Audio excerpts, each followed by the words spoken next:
With work underway on Wichita, the U.S. had reached its first London Treaty limit of 18 heavy cruisers, and could build no more. So, starting in early December 1936, the U.S. began a pair of 10,000-ton repeat Brooklyns that had minor improvements. So similar were they to the Brooklyn class that they're usually included with that class. Technically, the last ship of the New Orleans class, Vincennes, the entire Brooklyn class, Wichita, and this class shouldn't have been completed at all.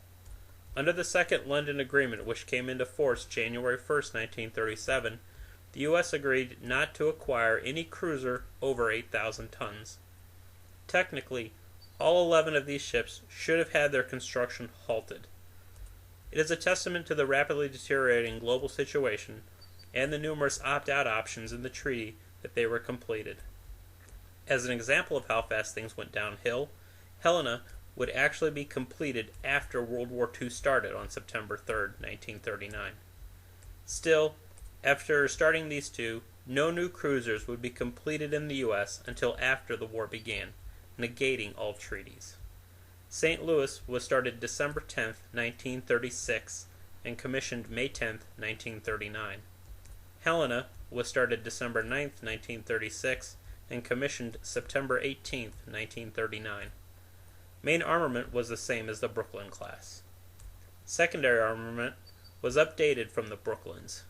Instead of 8 single open-mount 5-inch 25 caliber anti-aircraft guns, these ships carried 8 of the new 5-inch 38 caliber dual-purpose guns in 4 enclosed twin turrets, 2 on either side, amidship.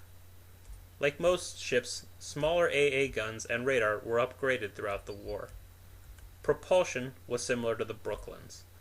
8 boilers in 4 rooms produced 100,000 horsepower that drove the ships up to 33 knots. Unlike the Brooklyns, though, the unit principle of putting an engine room between boiler rooms 2 and 3 was readopted. Even still, auxiliary diesel generators were fitted. Aircraft arrangement were the same as the Brooklyn class. St. Louis was at Pearl Harbor when Japan attacked. Fortunately, she escaped being damaged. In January 1942, she joined the carrier Yorktown at the west coast and escorted her to the South Pacific. In late May 1942, she headed to Alaskan waters and remained there through November 1942. In January 1943, she joined the fighting in the Solomons, taking part in the Battle of Kula Gulf.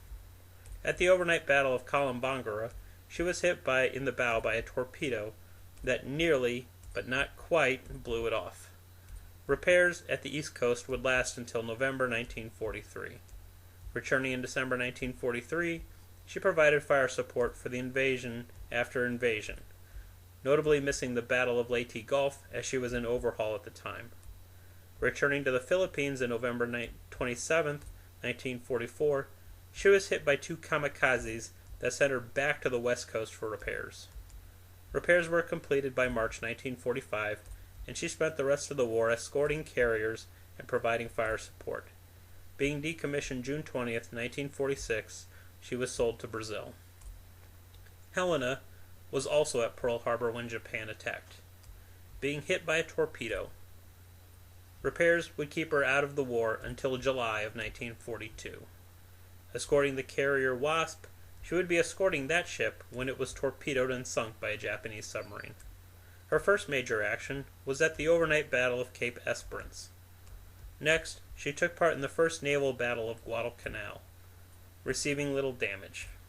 She continued to provide fire support up the Solomons until the overnight July 6, 1943, Battle of Kula Gulf.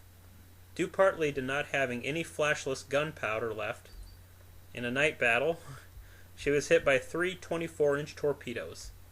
As the ship jackknifed to sink stern first, her bow broke off, and the ship nearly split in half on the way down.